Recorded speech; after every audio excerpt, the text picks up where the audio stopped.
نبی نبی نبی الحمد للہ رب العالمین والعاقبۃ للمتقین الصلاة والسلام علی سید الانبیاء والمرسلین اما بعد فاعوذ باللہ من الشیطان الرجیم بسم اللہ الرحمن الرحیم ان الذین آمنوا وعملوا الصالحات سيجعل لهم الرحمن ودا صدق اللہ مولانا العظیم وبلغنا رسوله النبي الكريم ونحن على ذلك من الشاهدين والشاكرين والحمد لله رب العالمين. بارگاہ رسالت میں جھوم کر درود پاک کا نذرانہ پیش فرما دیں. اللهم صل وسلم وبارك على سيدنا ومولانا محمد كما تحب وترضى بأن تصلي عليه صلاة وسلام عليك يا سيدي يا رسول الله صلى الله تعالى عليه وسلم. عزیز القدر بزرگوں، دوستوں، نوجوان ساتھیوں، عزیز بچوں، السلام علیکم ورحمۃ اللہ وبرکاتہ. دیکھیں، یہ ماہ مبارکہ کا آخری جمعۃ المبارکہ ہے. اس کے بعد جمادی الاولیٰ کے مہینے کا آغاز ہوگا. تو اس سلسلے میں اس آخری جمعۃ المبارکہ کے موقع پر جو ہمارا سلسلہ چل رہا ہے کہ حضرت سلطان الاولیاء قطب الاقطاب حضرت سلطان سید ابو محمد عبد القادر جیلانی رضی اللہ تعالی عنہ کے فضائل و مناقب پر، تو آج کے جمعۃ المبارکہ میں میں حضرت شہنشاہ بغداد کی چند کرامتوں کا ذکر کرنا چاہتا ہوں. آپ حضرات اسے بغور سماعت فرمائیں. دیکھیں، حضرت شہنشاہ بغداد رضی اللہ تعالیٰ عنہ کی کرامات کے سلسلے میں امام جلیل عبداللہ بن سعد یافعی رضی اللہ تعالیٰ عنہ مرأۃ الجنان میں فرماتے ہیں، غوث پاک کی کرامتوں کے سلسلے میں فرمایا کہ اما کرامتہ رضی اللہ تعالیٰ عنہ فخارجۃ عن الحصر. فرماتے ہیں کہ شہنشاہ بغداد کی اتنی کرامتیں ہیں کہ شمار سے باہر ہیں. اسے شمار میں یعنی اسے گن نہیں سکتے، اتنی کرامتیں حضرت شہنشاہ بغداد کی ہیں. دیکھیں، یعنی حضور پرنور سیدنا غوث اعظم رضی اللہ تعالیٰ عنہ کی کرامات شمار سے زیادہ ہیں. انہی سے کچھ ہم نے اپنی کتاب نشر المحاسن میں ذکر کی، اور جتنے مشاہیر اکابر اماموں کے وقت میں نے پائے، سب نے مجھے یہی خبر دی کہ سرکار غوثیت کی کرامات متواتر یا قریب تواتر ہیں. بالاتفاق ثابت ہے کہ تمام جہان کے اولیاء میں کسی سے ایسی کرامتیں ظاہر نہ ہوئیں جیسی حضور پر نور سے ظہور میں آئی. کیا فرمایا گیا کہ سب سے پہلی بات تو یہ کہ حضرت غوث الثقلین رضی اللہ تعالیٰ عنہ کی اتنی کرامات ہیں کہ جو شمار میں نہیں آ سکتی، جو گنتی سے باہر ہے. پھر فرماتے ہیں کہ جو کرامتوں کا ظہور حضور پر نور سیدنا غوث اعظم کی ذات سے ہوا، ایسی کرامت کسی دوسرے ولی سے نہیں ہوئی ہے. اب دیکھیں، آپ فضائل اور مناقب دلائل کی روشنی میں پہلے سن چکے ہیں. اب حضرت غوث پاک کی کرامات دلائل کے ساتھ سنیں. اور بالخصوص یہ بھی میں پیغام آگے تک پہنچاؤں گا سوشل میڈیا کے ذریعے بھی کہ ہمارے یہاں پر جو ہے اکثر خطیب حضرات یعنی جو تقریر کرنے والے ہیں، کچھ رسول پاک کی شان میں ہو یا اہل بیت اطہار کی شان میں ہو یا صحابہ کی یا غوث اعظم کی شان میں ایسی من گھڑت باتیں لاتے ہیں کہ پھر غیر مقلدین جو ہے سوشل میڈیا پر ان کی کلپیں سنا کر سنیوں کو بہکاتے ہیں کہ دیکھو یہ سنی ہے.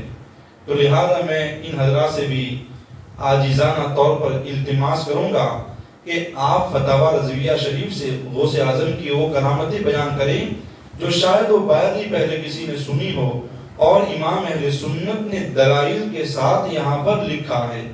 تو ہو سکتا ہے کہ کبھی کرامت بیان کر دی جائے اور بعد میں کوئی حوالہ پوچھ لے تو پھر بڑا مشکل ہو جاتا ہے، تو اس لیے ضروری ہے کہ پہلے حوالہ تلاش کیا جائے پھر اس کو آگے ذکر کیا جائے، تاکہ کوئی بدعقیدہ یا ہمارے اندر سے بھی کوئی بندہ پوچھ لے تو اس کو حوالہ دینے میں کوئی دقت کا سامنا نہ کرنا پڑے۔ اچھا جی، اب اس سلسلے میں سب سے پہلی میں کرامت آپ کے سامنے بیان کروں۔ امام اہل سنت رضی اللہ تعالیٰ عنہ فرماتے ہیں کہ حضرت شیخ احمد کبیر الرفاعی رضی اللہ تعالیٰ عنہ کے متعلق یہ کرامت بڑی مشہور ہے کہ جب آپ بارگاہ رسالت مآب صلی اللہ تعالیٰ علیہ وسلم میں حاضر ہوئے تو حضرت شیخ احمد کبیر رفاعی نے حضور علیہ السلام کے روزے پر حاضر ہو کر کے عرض کیا، فی حالت البعد روحی کنت ارسلها تقبل العرض عنی وهي نائبتی وهذه دولة الاشباح قد حضرت فامدد یمینک کی تحظى بها شفتی۔ حضرت شیخ احمد کبیر رفاعی جب حضور علیہ السلام کے روضہ اقدس کے پاس حاضر ہوئے تو عرض کرنے لگے کہ یا رسول اللہ، جب تک میں دور تھا، عراق میں تھا، تب تک میں اپنی روح کو آپ کی بارگاہ میں بھیجتا تو میری روح آپ کی بارگاہ میں صلاۃ و سلام عرض کرتی پھر چلی آتی تھی، لیکن آج احمد کبیر رفاعی بنفس نفیس حاضر ہوا ہے تو میرے آقا مجھ پر کرم فرمائیں اور اپنا دست مبارک اپنی قبر سے نکالیں تاکہ میں اسے بوسہ دے دوں۔ یہ آپ نے معروضہ پیش کیا۔ تو دیکھیں جب یہ کہا تو کیا ہوا، فخرجت الیہ ید الشریفۃ فقبلها، تو جب آپ نے یہ کہا تو حضور انور صلی اللہ علیہ وسلم کی قبر مبارک سے آپ کا نورانی ہاتھ نکلا تو شیخ احمد کبیر رفاعی نے اسے چوم لیا۔ یہ حضور کی سمجھو کہ زندہ معجزہ بھی ہے اور شیخ احمد کبیر رفاعی کی کرامت بھی ہے، یہ تو ہر ایک جانتا ہے، لیکن امام اہل سنت فرماتے ہیں بعینہ یہی کرامت حضور پر نور سیدنا غوث اعظم رضی اللہ تعالیٰ عنہ کے لیے بھی مذکور و مذبور ہے۔ کتاب تفریح الخاطر فی مناقب شیخ عبد القادر، یہ کتاب کا نام ہے، اس کے اندر حضرت ملا علی قاری نے لکھا کہ ذکروا ان الغوث الاعظم رضی اللہ تعالی عنہ جاء مرۃ الی المدینہ المنورہ، کہتے ہیں کہ حضور سلطان الاولیاء غوث الثقلین رضی اللہ تعالی عنہ جب بارگاہ رسالت میں حاضر ہوئے، کہاں پر؟ حضور کی بارگاہ میں حاضر ہوئے، وقرأ بقرب الحجرۃ الشریفہ هذین البیتین، کیا کہتے ہیں کہ حضور کے معاد شریف کے پاس حاضر ہو کر کے یہی اشعار پڑھے جو میں نے بھی آپ کے سامنے پیش کیے، فی حالت البعد روحی کنت ارسلها تقبل الارض عنی وہی نائبتی وهذه دولة الاشباح قد حضرت فامدد یمینک کی تحظى بها شفتی۔ حضور شہنشاہ بغداد نے بھی یہی اشعار پڑھے۔ پھر کیا ہوا؟ فظہرت یدہ صلی اللہ علیہ وسلم، تو جب شیخ عبد القادر جیلانی نے یہ اشعار پڑھے تو حضور کا ید مبارک اپنی قبر سے ظاہر ہوا، حضور کا ہاتھ مبارک اپنی قبر سے نکلا۔ آگے فرماتے فصافحہا، تو حضرت شیخ عبد القادر جیلانی نے اس ہاتھ مبارک سے مصافحہ فرمایا۔ آگے فرمایا وَوَضَعَهَا عَلَى رَأْسِهِ رضی اللہ تعالی عنہ، اور مصافحہ بھی فرمایا اور اسے اپنے سر پر بھی رکھا، مصافحہ بھی فرمایا اور اپنے سر پر بھی رکھا۔ اور یہ غوث الثقلین کی کرامت جو ہے وہ حضرت شیخ احمد کبیر رفاعی کی کرامت سے پہلے ہوئی ہے، اس لیے کہ غوث اعظم مقام و مرتبہ میں بھی حضرت شیخ احمد رفاعی سے بڑے ہیں اور عمر کے لحاظ سے بھی آپ بڑے ہیں، تو آپ کی کرامت کا ظہور حضرت شیخ احمد کبیر رفاعی کی کرامت سے پہلے ہوا ہے. سمجھے؟ اچھا، لیکن ان دونوں کی کرامت میں فرق یہ ہے کہ جب حضرت شیخ احمد کبیر رفاعی نے رسول کریم کے ہاتھ مبارک کی زیارت کی تو آپ بے ہوش ہو گئے. آپ بے ہوش ہو گئے. اور شیخ عبد القادر جیلانی نے جب زیارت فرمائی تو اسے چوم بھی لیا اور سر پر بھی رکھ لیا. اسے چوما بھی اور سر پر بھی رکھ لیا ہے. تو اتنی بڑی ذات پاک حضرت شیخ عبد القادر جیلانی رضی اللہ تعالیٰ عنہ کی ہے.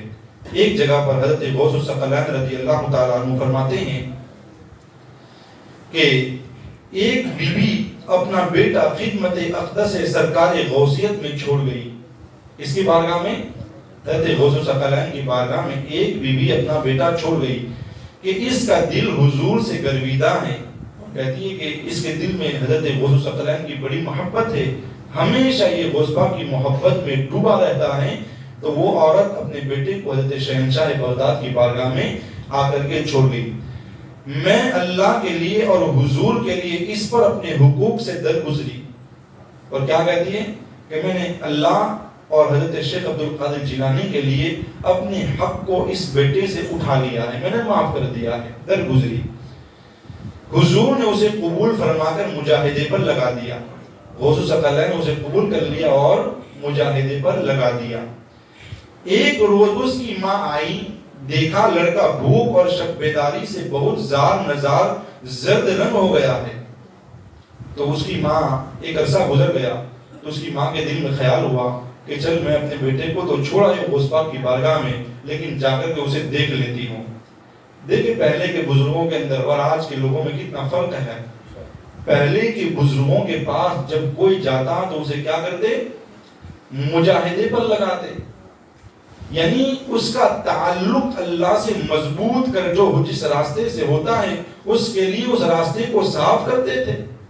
اور آج دیکھو تو کیا ہے؟ دیکھتے کہ تم گنو ہمارے مرید کتنے، تم دیکھو ہمارے بنگلے کتنے، تم دیکھو ہماری کوٹھیاں کتنی، ہماری گاڑیاں کتنی ہیں، کس علاقے میں مرید کم ہے، کہاں مرید زیادہ کرنے ہیں. آج یہ ہوتا ہے. اور پہلے کیا ہوتا تھا؟ جو بندہ آتا ان کے دلوں کو جو گناہوں کی گندگی سے آلودہ ہوتے تھے ان دلوں کو صاف اور پاک کر کے وہ اللہ والے ان بندوں کو اللہ تک پہنچا دیتے تھے. پہلے کے بزرگوں میں اور آدمی اتنا فرق ہو گیا ہے. خیر، تو اس کی ماں کے دل میں خیال آیا کہ چلو میں اپنے بیٹی کو دیکھ لوں. بڑا عرصہ گزر گیا. تو کہتی ہے کہ جب وہ آئی تو دیکھا لڑکا بھوک اور شک بیداری سے، یعنی بھوک اور راتوں کو جاگ کر کے جو عبادتیں کرنی اللہ کے تعلق بنانے کے لیے جو عبادتیں کرتا تو راتوں کو جاگنا پڑتا. تو بھوک کی وجہ اور راتوں کو جاگنے کی وجہ سے بہت زار نزار یعنی کمزور، کیا ہو گیا؟ کمزور ہو گیا اور زرد ہو گیا ہے. اس کا رنگ بھی پھیکا پڑ گیا ہے. اور اسے جو کی روٹی کھاتے دیکھا. اس کی ماں جب آئی کہ بیٹا تو بڑا دبلا پتلا ہو گیا اور جو کی روٹی، گندم کی روٹی بھی نہیں مل رہی، گیہوں کی روٹی بھی نصیب نہیں، جو کی روٹی کھاتا ہے. اچھا، اس کی ماں جب بارگاہ اقدس میں حاضر ہوئی، جب غوث پاک کی بارگاہ میں جب گئی حاضر ہوئی، دیکھا کہ حضور کے سامنے ایک برتن میں مرغی کی ہڈیاں رکھی ہیں. بیٹا تو اس کا جو کی روٹی اور حضور کی بارگاہ میں کیا ہے؟ مرغی کی ہڈیاں. یعنی غوث پاک نے مرغی کا گوشت تناول فرما لیا اور جو ہڈیاں بچتی ہیں وہ ہڈیاں پڑی ہوئی تھی. کہتے کہ دیکھا حضور کے سامنے برتن میں ایک مرغی کی ہڈیاں رکھی ہیں جسے حضور نے تناول فرمایا ہے، یعنی گوشت کھا کر کے ہڈیاں وہیں پر رکھی ہے. عرض کی اے میرے مولا. عورت کیا کہنے لگی؟ اے میرے مولا، حضور تو مرغ کھائے اور میرا بچہ جو کی روٹی. کیا کہنے لگی؟ یا اللہ، غوث پاک تو مرغیاں کھائے اور میرا بیٹا جو کی روٹی کھائے. اللہ اکبر. یہ سن کر حضور پرنور نے اپنا دست اقدس ان ہڈیوں پر رکھا اور فرمایا.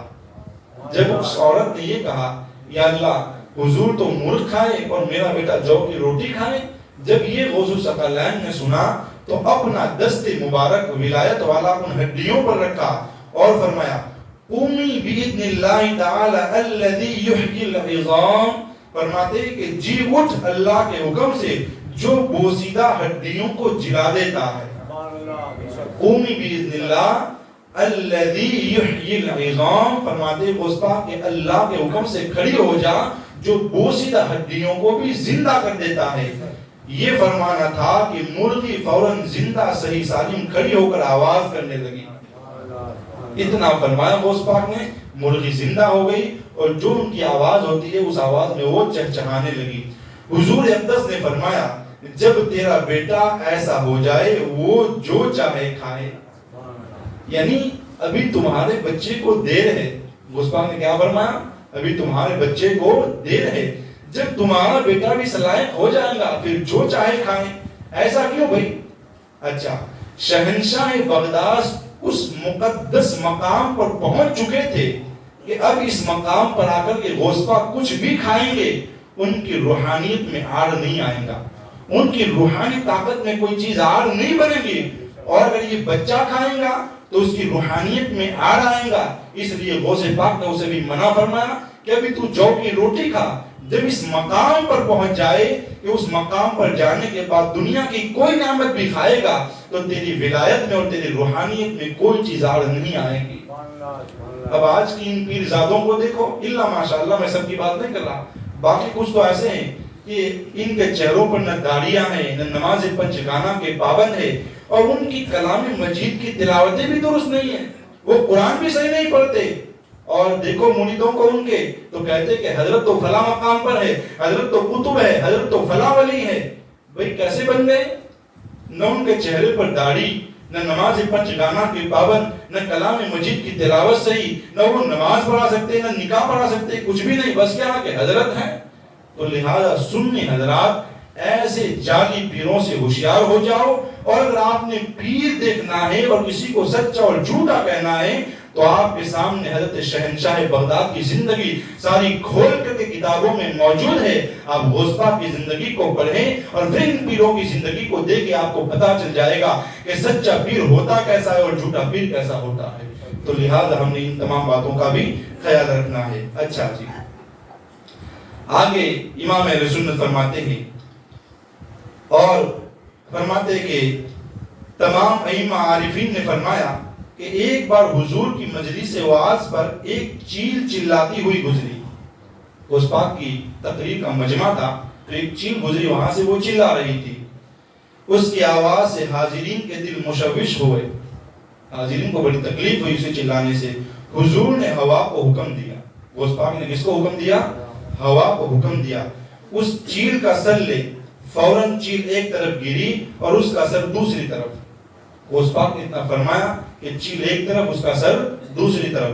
پھر حضور نے کرسی وعظ سے اتر کر اس چیل کو اٹھا کر اس پر دست اقدر پھیرا اور بسم اللہ الرحمن الرحیم کہا۔ فوراً وہ چیل زندہ ہو کر سب کے سامنے اڑتی ہوئی چلی گئی۔ اللہ تعالیٰ جب کسی بندے کو اپنے قریب کر لیتا ہے تو اللہ اسے بڑی طاقتوں سے مالا مال فرماتا ہے۔ تو یہ غوث الثقلین صرف قریب نہیں بلکہ جو بندے اللہ کے قریب ہیں اور اللہ کے محبوب ہیں، ان تمام محبوبوں کے سردار کا نام شیخ عبد القادر جیلانی رضی اللہ تعالیٰ۔ آپ کی ذات سے ایسی ایسی کرامتوں کا ظہور ہوا ہے کہ دوسرے ولیوں سے یہ کرامتیں ظاہر نہیں ہوئی ہے۔ اب آخری بات میں آپ کے سامنے عرض کر رہا ہوں، دیکھیں اس روایت کو دو ولی کامل حضرت ابو عمر عثمان شریفینی اور حضرت ابو محمد عبد الحق حریمی، یہ دونوں ولی کامل ہیں، وہ بیان کرتے ہیں کہ 3 صفر روز یکشنبہ ہجری سن 555 میں حضور سیدنا غوث اعظم رضی اللہ تعالیٰ عنہ کے دربار میں حاضر تھے۔ یہ دونوں ولی کیا کہتے ہیں کہ ہم غوث پاک کی بارگاہ میں حاضر تھے۔ حضور نے وضو کر کے کھڑاویں پہنے، غوث پاک نے وضو فرمایا اور اپنی کھڑاویں یعنی وہ لکڑی جو چپل نما ہوتی ہے، پہلے کے زمانے میں جو استعمال کی جاتی تھی، چپل نہیں ہوتی، وہ کھڑاویں الگ ہوتی ہے جو لکڑی کی ہوتی ہے۔ تو کہتے ہیں کہ حضور نے وضو فرمایا اور کھڑاویں پہنی اور 2 رکعتیں پڑھی۔ کھڑاویں پہن کر کیا کی؟ 2 رکعت نماز پڑھی۔ بعد سلام ایک عظیم نعرہ فرمایا اور ایک کھڑاؤں ہوا میں پھینکی۔ سلام پھیر کر کے غوث پاک نے ایک نعرہ لگایا اور ایک کھڑاؤں کو ہوا میں پھینکی، پھر دوسرا نعرہ مارا اور دوسری کھڑاؤں پھینکی، پھر دوسرا نعرہ بھی لگایا اور دوسری کھڑاؤں کو ہوا میں پھینکی۔ دونوں ہماری نگاہوں سے غائب ہو گئی۔ وہ دونوں ولی کیا کہتے ہیں کہ دونوں کھڑاویں حضور نے ڈالی ہوا میں، دونوں ہماری نگاہوں سے غائب ہو گئی، جیسے میزائل گزر گئی اس طریقے سے وہ کھڑاویں چلی گئی۔ پھر تشریف رکھی، پھر حضور تشریف فرما ہوئے، ہیبت کے سبب کسی کو پوچھنے کی جرت نہ ہوئی۔ وہ دو ولی کیا کہتے ہیں کہ شہنشاہ بغداد کے جلال کی وجہ سے کسی کو پوچھنے کی ہمت نہ ہوئی۔ 23 دن کے بعد عجم سے قافلہ حاضر بارگاہ ہوا۔ کھڑاویں ڈالنے کے 23 دن گزر جانے کے بعد عجم سے قافلہ غوث پاک کے دربار میں حاضر ہوا اور کہا ہمارے پاس حضور کی ایک نظر ہے، یعنی ایک تحفہ ہے، حضور کے لیے ہم ایک تحفہ لائے۔ فَاسْتَأْذَنَّاهُ فَقَالَ خُذُوهُ مِنْهُمْ، ہم نے حضور سے اس نظر کے لینے میں اذن طلب کیا۔ وہ کہتے ہیں کہ ہم نے، وہ دو ولی تھے، وہ کہتے ہیں کہ حضور ایک قافلہ آیا ہے جو آپ کو کچھ ہدیہ دینا چاہتا ہے، تو کیا ہم وہ ہدیہ قبول کر لیں؟ اعلیٰ حضرت یہ کرامت ایک فتویٰ دیتے ہوئے اس کا ذکر فرماتے ہیں، یعنی ہدیہ قبول کرنا چاہیے یا نہیں کرنا چاہیے، اس کے جواز میں یہ کرامت کو لکھتے ہیں۔ تو کہتے ہیں کہ ہم نے حضور کے اس نظر لینے میں ان سے طلب اجازت مانگی غوث پاک نے، حضور نے فرمایا لے لو۔ غوث پاک نے کیا فرمایا کہ وہ ہدیہ قبول کر لو۔ انہوں نے 1 من ریشم، تھان اور سونا اور حضور کی وہ کھڑاویں جو اس روز ہوا میں پھینکی تھی پیش کی۔ جو قافلہ آیا اس قافلے نے ہدیے میں کیا پیش کیا؟ 1 من ریشم اور تھان اور سونا اور غوث پاک کی وہ کھڑاویں جو غوث پاک نے نماز پڑھ کر کے ہوا میں پھینکی تھی، وہ کھڑاویں حضور کی بارگاہ میں پیش کی۔ ہم نے ان سے کہا یہ کھڑاویں تمہارے پاس کہاں سے آئی؟ وہ دو ولی تھے، انہوں نے کیا کہا کہ ہم نے پوچھا کہ بھئی حضور کی یہ کھڑاویں تمہارے پاس کہاں سے آئی؟ کہا 3 سفر، روز یکشنبہ ہم سفر میں تھے۔ وہ عجم والے کہنے لگے کہ 3 سفر یکشنبہ کے دن ہم لوگ سفر میں تھے، کچھ راہزن جن کے 2 سردار تھے، یعنی کچھ چور اور ان کے 2 سردار ہم پر آ پڑے، ہمارے مال لوٹے اور کچھ آدمی قتل کیے اور ایک نالے میں تقسیم کو اترے۔ کیا کہتے ہیں کہ کچھ چوروں نے ہمیں گھیر لیا، ہمارے کچھ آدمیوں کو قتل کر دیا، ہمارا مال لوٹ لیا اور ایک نالے کے نیچے یہ مال جو لوٹا ہوا تھا اسے تقسیم کرنے کے لیے وہ گئے۔ نالے کے کنارے ہم تھے، اور کہتے ہیں کہ نالے کے کنارے پر ہم لوگ کھڑے تھے۔ فَقُلْنَا لَوْ ذَكَرْنَا الشَّيْخَ عَبْدَ الْقَادِرِ فِي هَذَا الْوَقْتِ وَنَذَرْنَا لَهُ شَيْئًا مِّنْ أَمْوَالِنَا إِنْ سَلَّمْنَا، ہم نے کہا بہتر ہو کہ اس وقت ہم حضور غوث اعظم کو یاد کریں۔ وہ کیا کہتے ہیں کہ جب ہم پر مصیبت آ گئی تو ہم نے سوچا کہ بہتر یہی ہے کہ غوث پاک کو یاد کر لیا جائے اور نجات پانے پر حضور کے لیے کچھ مال نظر مانے۔ اور کہا کہ ہم نے غوث پاک کو پکارا اور یہ نیت کی کہ اگر ہمیں غوث پاک کی مدد مل گئی تو ہم حضور کی بارگاہ میں کچھ نذرانہ پیش کریں گے۔ یہ انہوں نے نیت مانی۔ ہم نے حضور کو یاد کیا ہی تھا کہ 2 عظیم نعرے سنے جو غوث پاک کی نماز پڑھ کر کے لگائے تھے۔ ایک نعرہ لگایا، ایک کھڑاؤں ڈالی، دوسرا نعرہ لگایا، دوسری کھڑاؤں ڈالی۔ وہ کیا کہتے ہیں کہ ہزاروں میل دور پر جنگلوں میں کہتے ہیں کہ 2 عظیم نعرے سنے جن سے جنگل گونج اٹھا۔ غوث پاک نے نعرہ بغداد میں لگایا، عجم کے اندر جنگل گونج اٹھا۔ دیکھیں، اور ہم نے راہزنوں کو دیکھا، کہتے ہیں کہ ہم نے چوروں کو دیکھا کہ ان پر خوف چھا گیا، یعنی وہ گھبرا گئے۔ ہم سمجھے ان پر کوئی اور ڈاکو آ پڑے۔ وہ کہتے ہیں کہ ہم کو یہ ہوا کہ ہو سکتا ہے کہ یہ ڈاکوؤں پر دوسرے ڈاکوؤں نے حملہ کر دیا ہے، ان کی ایسی حالت ہوئی۔ یہ آ کر ہم سے بولے آؤ اپنا مال لے لو۔ وہ ڈاکو کیا کہنے لگے، ہمارے پاس آئے، کہتے ہیں کہ بھئی اپنا مال لے لو اور دیکھو ہم پر کیا مصیبت پڑی ہے۔ اور کہتے ہیں کہ ہم کو دیکھو یار کہ ہم پر تو مصیبت آ پڑی ہے۔ ہمیں اپنے دونوں سرداروں کے پاس لے گئی۔ ان کے جو 2 سردار تھے، کہتے ہیں یہ قافلے والے، کہ ہم کو ان کے سرداروں کے پاس لے گئے۔ ہم نے دیکھا وہ مرے پڑے ہیں۔ ایک کھڑاو آئی، ایک سردار کو مار دیا، دوسری کھڑاو آئی، دوسرے کو مار دیا۔ قافلے والے کہتے ہیں کہ جب ہم ان 2 سرداروں کے پاس گئے تو دیکھا کہ دونوں مرے پڑے ہیں اور ایک کے پاس ایک کھڑاو پانی سے بھیگی رکھی ہے۔